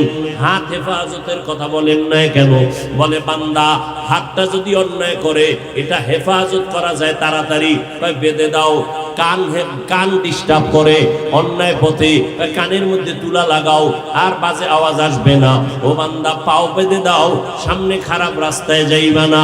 কিন্তু জবান যদি অন্যায় করে, জবান এমন একটা বড় অস্ত্র, এটার চারদিকে বেলেটের মতো ধার, যেদিকে মারে ওদিকে কাটে, ঠিক না? জিহ্বা কিন্তু মারাত্মক ধারালো। যেমন আল্লাহর নিয়ামতের দিক দিয়েও একটা বড় নিয়ামত জিহ্বা। দেখছেননি? এত কথা এত কথা এত কথা, কোনদিন জিহ্বা ব্যথা করে না। চোখ ব্যথা করে, কপাল ব্যথা করে, গাল ব্যথা করে, ঠোঁট ব্যথা করে, জিহ্বা কোনদিন ব্যথা করে না। এই জিহ্বা কেমন জিহ্বা? চোখে ভুল করে, জিহ্বায় আমি কিন্তু ধরে ফেলাবো। আমি যে কেমন সিসি ক্যামেরা, তরকারি ভাত মাইকা মুখে দিছি, বাইসা বাইসা দিছি, কোনো চুল নাই, জিহ্বায় গিয়ে ধরা হয়ে গেছে, ঠিক নেই? কঠিন এক অস্ত্র জিহ্বা, চতুর্মুখী একটা ধার, যেদিকে মারবে কাটবে। কেমনে? ওই জিহ্বা ডান দিয়ে ঘুরায় কয় কি মা, ফাঁসির আসামি মা। এই জিহ্বাই যদি ঘুরায় কাউরে ধর, নিরপরাধ ব্যক্তিটার হাতে হ্যান্ডকাপ, ঠিক নেই? জিহ্বায় যদি একটা মাইয়ারে কয় কবুল, কি হবে? এই জিহ্বা ঘুরায় যদি কয় তালাক, কথা কয় না। দেখছেন নি জিহ্বার পাওয়ার কথা? এই 5টা মিনিট সময় দে, একসাথে যাবো, বক বক, ঘুমে ধরলেন হইয়া বক। এরে আল্লাহর গোলাম, জিহ্বা যে কত বড় নিয়ামত। এই জিহ্বার কথায় কঠিন মানুষ মোমের মতো দুর্বল হয়ে যায়, আবার এই জিহ্বার কথায় ঠান্ডা মানুষ গরম হয়ে যায়। দেখছেন নি জিহ্বার কারামতি কি? এটারে কন্ট্রোলই করা যায় না। এটার যত আটকাইতে চাই আটকায় না। হাত দুইটারে বান্ধা দিলাম, এটা জিহ্বা কেমনে বানবো? রশি লাগবে, কষ্টেপ দিয়া বানলে থাকবে না। জিহ্বায় যে পানি আছে, কষ্টেপ সব ব্রেক হয়ে যাবে, সুপার গুলো দিলে তাও হবে না। কয় জিহ্বা কেমনে আটকাইবা? আল্লাহ কয় এটা দুনিয়ার কোন রশিতে বান্ধা যাবে না। জিহ্বা কন্ট্রোলের আমি মাওলার একটা মেডিসিন আছে, ওটা যখন দিয়া রাখবা জিহ্বা কন্ট্রোল হয়ে যাবে। ওই জিহ্বা নামক মেশিনটা কন্ট্রোলের অস্ত্রের নাম হলো তাকওয়া। হর কে দারত খৌফে হক দর দিল মদাম, জন্নতুল মাওয়া দেহদ ও রামকাম, জুজবা হকচি জে মখাদ ইনসুজা, ফজলে উআ মস্তে দর জুমলা জাহা। ও আল্লাহর বান্দারা, জবানটাকে কন্ট্রোল করবো কি দিয়া? তাকওয়া। এটা কি জন্ম থেকে নিয়ে আইছেন আম্মাজানের থেকে? না, তাকওয়া অর্জন করতে হবে, অন্য জায়গার থেকে আইনা কলবে ঢুকাইতে হবে। কয় তাকওয়াও ধরা যায় না, কলবটারেও ধরা যায় না, তাহলে ঢুকাবো কেমনে? ছিদ্র কই? আবার এই তাকওয়া পাবো কোথায়? এবার শুনো তাকওয়ার ঠিকানা শুনে নাও। লিকুল্লি শাইইন মাদিনুন ওয়া মাদিনুত তাকওয়া কুলুবুল আরিফিন। প্রত্যেকটা জিনিসের একটা গোডাউন আছে। তাকওয়ার গোডাউন হলো আল্লাহর প্রিয় বান্দাদের কলব, এই কলবের মধ্যে তাকওয়া। তারাও কিন্তু মেহনত করছেন আরেকজনের মাধ্যমে, এইভাবে মেহনত করতে করতে তাকওয়াওয়ালা হয়েছেন। এদের সাথে সংযোগ লাগায় দাও, এরা যখন নেক নজর দিয়ে তাকাইবে তোমার অন্তরের মধ্যে আমার মাওলার কুদরতে তাকওয়া ঢুকে যাবে। আচ্ছা, আমাকে একটা নগদ প্রশ্নের জবাব দেন। নগদ, এই যে আপনারা প্যান্ডেলে বসছেন, আল্লাহকে সাক্ষী রেখে একেবারে সাধারণভাবে বলবেন, সাদা দিলে, এই যে বয়ান শুনছেন, আল্লাহকে সাক্ষী রেখে বলেন, এই যে 2-2.5 ঘন্টা আলেমদের বয়ান শুনছেন, কালকে শুনছেন, আপনাদের অন্তরে এই আলেমদের এখানে বসার পরে একটু কি দাগ কাটে নাই দিলে? কাটছে? হাসা? তাহলে আপনি 2 ঘন্টা আলেমের সামনে বৈশা বয়ান শুনলে যদি দিলে সামান্য দাগ কাটে, তো যেই বান্দা আলেমদের সাথে আল্লাহওয়ালার সাথে বছরকে বছর সহবতে কাটাবে, ও তো কলবটাকে পরিষ্কার করে জান্নাতি হইয়া কবরে যাবে। এই জন্যই তো আমি বলি, এই দুনিয়ায় যারা বলে ওয়ালি মানি না, আউলিয়া মানি না, ওরা কোরআন শরীফ মানে না, ওরা বুখারী শরীফ মানে না, ওরা ভণ্ড। ওদেরকে যারা ভণ্ড বলে না তারাও ভণ্ড।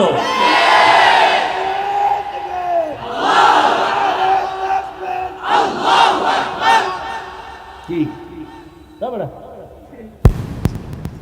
এতক্ষণ মরিয়া যায় এতক্ষণ আছে কারো জ্যৈষ্ঠ মাস, কারো সর্বনাশ। আল্লাহ হেদায়েত দান করুন। হ্যাঁ, তাহলে তাকওয়া অর্জন করতে হবে কাদের থেকে? আল্লাহর প্রিয় বান্দা। ওই যে শুরুতে বলছিলাম আহলুল্লাহ, আল্লাহর যারা কঠিন বান্দা, তাকওয়ার চূড়ান্ত ভূমিকায় যারা চলেন, এদের কাছে আল্লাহর স্পেশাল পাওয়ার আছে। কি পাওয়ার আছে? স্পেশাল। এটা সাধারণ মানুষের থাকে না। বলবো 1 মিনিটে বলছি। আল্লাহ তাআলা বলেন, ইয়া আইয়ুহাল্লাযীনা আমানু ইন তাত্তাকুল্লাহ ইয়াজআল লাকুম ফুরকানা। যারা তাকওয়ার উপরে মেহনত করে মুজাহাদা করে, মুরাকাবা করে, আল্লাহ তাদের একটা স্পেশাল পাওয়ার দান করেন। ওই পাওয়ারের নাম হলো ফুরকান। পাওয়ারের নাম কি? মা মা'নাল ফুরকান হুয়া নূরুম মিন ইলাহি। আল্লাহর পক্ষ থেকে একটা নূর। এটা দিয়ে কি করে?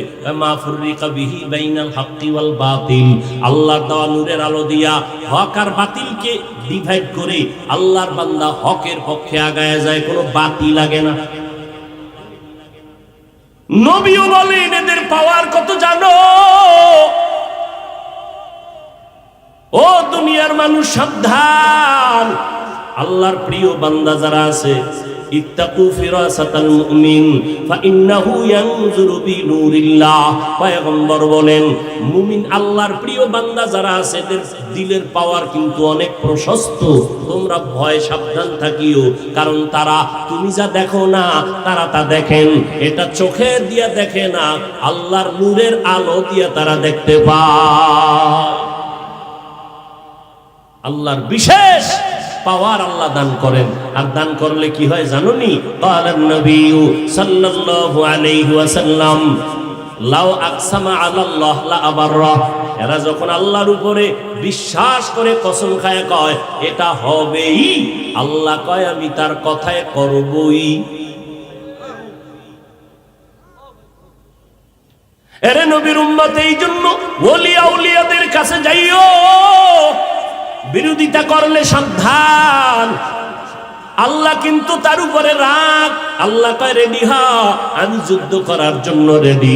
ও পর্দার আড়ালের আম্মা জানেরা, ও বৃদ্ধ বাবাজিরা, ও যুবকেরা, বয়ান তো কম শুনলা না রে বাবা, বয়ান তো তুমিও কম জানো না। এখন বাকি শুধু আমল, গুনাহ থেকে নিজেরে বাঁচাও। একটা বয়ান তাকওয়ার বয়ান বাড়ি নিয়ে যাও। শেষ বয়ান, আজকের ফাইনাল পয়েন্ট হলো, ফিনিশিং বয়ান হলো, ও বান্দা কারো উপকার পারলে করো, না পারলে চুপ থাকো, কারো ক্ষতি করবা না, কারো প্রশংসা করো, না পারলে চুপ থাকিও, কারো বদনাম বলবা না, পারলে নেক আমল করো, না পারলে চুপ করে বসে থাকো, গুনাহ করবা না। শেষ হস। এই 3টা কথা মানো। পারলে কারো উপকার করো, না পারলে চুপ থাকো, ক্ষতি পারলে কারো প্রশংসা করো, না পারলে চুপ থাকো, বদনাম পারলে বান্দা নেক আমল করো, না পারলে চুপ থাকো, কিন্তু কি করা যাবে না? এই তিনটা কথা যদি মেনে নাও, বিনা হিসাবে জান্নাতি। নেক আমল করতে পারা না পারা নয় তো সফলতা, গুনাহ থেকে বেঁচে থাকাই হলো তাকওয়ার পূর্ণতা। বেশি বেশি জিকির করা তাকওয়া না, বেশি বেশি ইবাদত করার নাম তাকওয়া না, বেশি বেশি নামাজ পড়ার নাম তাকওয়া না, বেশি বেশি বান্দা তাসবিহ পড়ার নাম তাকওয়া না, কোরআন পড়ার নাম তাকওয়া না, বেশি বেশি নামাজ পড়ার নাম তাকওয়া না। তাকওয়া কি? আল ইহতিরাজ আনিল মাসিয়া, গুনাহ থেকে বেঁচে থাকাই হলো তাকওয়া। এটাই বললাম, নেক আমল করা বা না করা নয় তো সফলতা, গুনাহ থেকে বেঁচে থাকাই হলো তাকওয়ার পূর্ণতা। নেক আমল করা এটা তাকওয়া না, গুনাহ থেকে বাঁচা এর নাম তাকওয়া। ওয়া আম্মা মান খাফা মাকাম রাব্বিহি ওয়া নাহান নাফসা আনিল হাওয়া ফাইন্নাল জান্নাতা হিয়াল মাওয়া। ও বান্দা, গুনাহ থেকে বাঁচো। এই যুবকেরা, পাও ধরলে বাঁচবি? বল, নিচে নেমে পাও ধরবো। সবাই তো পাও ধরতে রাজি। জাহান্নামে যাইও না রে বাবা, দুনিয়ার গরম সইতে পারো না, কবরের গরম কেমনে জাহান্নামের গরম সইবা রে বাবা। আজকে একটা মশার কামড় সইতে পারো না, মশারি টানায় ঘুমাও। আর গুনাহ নিয়ে যদি কবরে যাও, ওই কবরে পোকামাকড় কই পাবি মশারির যুবক। একটা বেতের বাড়ি সইতে পারো না রে বাবা, ওই কবরে গুনাহ নিয়ে গেলে দুই পার্শ্বের মাটির চাপ কেমনে সহ্য করবি রে যুবক। স্কুলে পড়তে বাধা নাই, কলেজে পড়ো বাধা নাই রে বাবা। ডাক্তার হও, ইঞ্জিনিয়ার হও, প্রফেসর হও, বাধা নাই। তবে বেয়াদব হইও না, মা বাবার সাথে খারাপ ব্যবহার করিও না, ওলামায়ে কেরামের সাথে খারাপ আচরণ করিও না, মুরব্বীদের সাথে খারাপ আচরণ করিও না। নেক আমল করো বা না করো, গুনাহ থেকে নিজেরে বাঁচাও। পিছনের গুনাহ থেকে বাঁচতে হলে লাগবে তওবা, সামনের গুনাহ থেকে বাঁচার জন্য লাগবে তাকওয়া। এজন্য উলামায়ে কেরামের পরামর্শ নিয়া নবীর তরিকার উপরে মজবুত হও। পেছনের গুনাহ তো করিয়েই ফেলছো, একটু চোখ দুইটা বন্ধ করে দেখো। তোমার আমার গুনার কারণে আজকে আমার হাত নাপাক, চোখ নাপাক, জিহ্বা নাপাক, অন্তর নাপাক। ও আল্লাহর বান্দারা, এই অপরাধের খবর তোমার মা বাবায় যদি জানতো, কেউ তোমারে মন দিয়া ভালোবাসতো না, তোমাকে কেউ খুশি মনে কাছে ডাকতো না। আমার মাওলা সব জানার পর একবারও রাগ করিয়া বলে নাই, পানি বন্ধ করে দিলাম। কত যুবকেরা ঘুমের ঘরে মরিয়া যায়, গাড়ির নিচে মরিয়া যুবকের মরণ, পানির নিচে মরিয়া মরিয়া যায়। ও যুবক, কয়দিন আর বাঁচবি জানা নাই, কোন দিন যেন আজরাইল ধাক্কাটা দিয়া বসে রে বাবা। এখন থেকেও তওবা করিয়া নাও। তোমার মতো কত যুবক স্কুল কলেজে পড়িয়াও নামাজ ছাড়ে না। আজকে তোমার মতো কত যুবক রাস্তায় গাড়ি চালায়, নামাজ ছাড়ে না। বলো বাবা, তুমি কেন পারবা না? তোমার মতো কত যুবক র্যাব, আর্মি, পুলিশ, বিডিআরের চাকরি করে, নামাজ ছাড়ে না। তুমি কেন পারবা না? ও বুড়া বাবাজিরা, আপনাদের মতো কত বৃদ্ধ মানুষ লাঠি হাতে নিয়ে মসজিদে গিয়ে নামাজ পড়ে, ছাড়ে না। আপনারা কেন পারবেন না? ও পর্দার আড়ালের আম্মা জান, আপনার মতো কত মা, আপনারা তো দাবি ধন্য মা, আপনারা নবীদের মা, সাহাবায়ে কেরামদের মায়ের মতো মা, আপনারা আলেমদের মা, আপনারা আম্মা জান আয়েশা রাদিয়াল্লাহু আনহার মতো নারী, ফাতেমা রাদিয়াল্লাহু আনহার মতো নারী, খাদিজা রাদিয়াল্লাহু আনহার মতো নারী, ইসমাঈল নবীর মা হাজরা আলাইহা সালামের মতো দামি নারী, ঈসা নবীর মা মারিয়াম আলাইহা সালামের মতো দামি নারী। আরে আম্মা জানেরা, ওই ফেরাউন কত বড় বেঈমান, নিজেরে খোদা বলে দাবি করলো, তারপর আল্লাহকে মানে নাই। অথচ তার ঘরে তার আপন স্ত্রী আসিয়া আল্লাহ তাকে এমন ভাবে কবুল করেছেন, আল্লাহর নবী বলেন কিয়ামতের দিন জান্নাতে আমার সাথে আসিয়ার সাথে বিবাহের বন্ধন হয়ে যাবে। এরে আম্মা জান, এখনো আপনার মতো কত মা ঘরে আছে, স্বামীর মাল হেফাজত করে, নামাজ পড়ে, পর্দা করে, সন্তানগুলো আদর্শওয়ালা বানানোর চেষ্টা করে। আপনারা কেন পারবেন না? ও পর্দার আড়ালের যুবতী বোনেরা, তোমার মতো কত বোন এখন স্কুল কলেজে পড়ে, ঠিক মোবাইলে গুনাহ করে না, সময় নষ্ট করে না, পর্দা রক্ষা করে চলে। জীবনের মূল চাবির নাম চরিত্র। ও বোনেরা, তোমার চরিত্র নষ্ট করিও না। চরিত্র হারায় গেলে আর খুঁজিয়া পাবা না। আল্লাহর কাছে তওবা করে নাও। ও যুবক, মা বাবার দোয়া নিয়ে সামনে আগাইও। মা বাবার চোখের পানি ছাড়া তুমি কিন্তু লেখাপড়ায় পাশ করতে পারো নাই। ওই মা বাবার চোখের পানি ছাড়া এই চেয়ারেও কিন্তু আমি বসতে পারি নাই। ওই মা বাবার চোখের পানি আর দোয়া ছাড়া তুমি টাকার মালিক, বাড়ির মালিক, সম্মানের চেয়ারের মালিক হতে পারো নাই। অতএব ওই মা বাবার দোয়া নিয়ে সামনে আগাও। মাওলার কাছে মনে মনে বলো, দয়ার মালিক, আমার মতো গুনাহগার কেউ নাই, গুনাহ নিয়ে কবরে যেতে চাই না। ও আল্লাহ, জীবনে যত অন্যায় করছি ক্ষমা চাই। আজকে থেকে আর নামাজ ছাড়বো না, দাড়ি কাটবো না, মা বাবাকে কষ্ট দিব না, ওলামায়ে কেরামের বিরোধিতা করব না, নবীর সুন্নাত অনুযায়ী চলবো। তওবা করার মতো যদি অন্তর তৈরি হয়, মুনাফিকি দুর্বলতা যদি না থাকে, খাঁটি তওবার নিয়তে দুটো হাত আল্লাহকে দেখায় দাও। আয় আল্লাহ, হাতগুলো কবুল করে নেন, তওবা কবুল করে নেন। তওবার উপরে মজবুত হইয়া চলার মতো তৌফিক দান করেন, আমিন। আলহামদুলিল্লাহি রাব্বিল আলামিন, والصلاة والسلام على سيد الأنبياء والمرسلين وعلى آله وأصحابه أجمعين يا أرحم الراحمين يا أرحم الراحمين يا أرحم الراحمين رب ارحمهما كما ربياني صغيرا اللهم إنك عفو كريم تحب العفو فاعف عنا اللهم إنا نسألك رضاك والجنة ونعوذ بك من سخطك والنار اللهم إنا نعوذ بك من البرص والجنون والجذام وسيء الأسقام উদয়ার মালিক কুদরতের নজর দিয়া তাকাইয়া দেখেন আল্লাহ, দুনিয়ার বাড়িওয়ালাদের দরজাগুলো বন্ধ, আপনার রহমতের দরজা খোলা। কুদরতের নজর দিয়া দেখেন ওলামায়ে কেরামরা হাজির।